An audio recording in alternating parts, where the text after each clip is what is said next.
Sumainyo ang kapayapaan.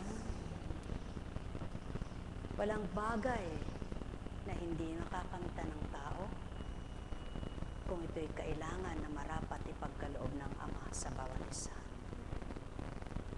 Subalit tulad ng awitin, tinanong ba sa sarili ng sinuman, sino ako at sino ang sa akin nagbigay buhay?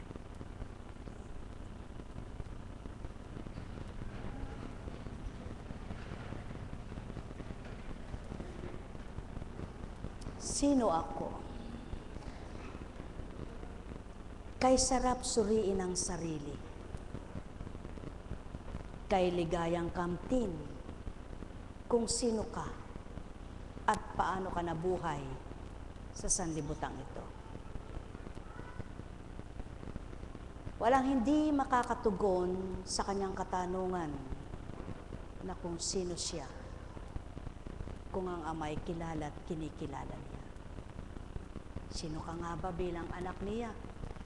Isa kang napakahalaga sa kanya. Minahal, pinaparayaan, binabahaginan, pinatatawad sa lahat ng kasalanan. Sino ako? Tanong naman ng Ama sa iyo.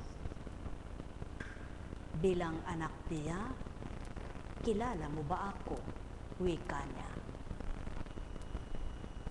Mga mahal, sa magulang man bilang tao, dapat ang magulang mo'y kilala mo siya. Subalit paano makikilala ng isang anak na walang alam kundi ang kanya? Paano madarama ang pagpapahalaga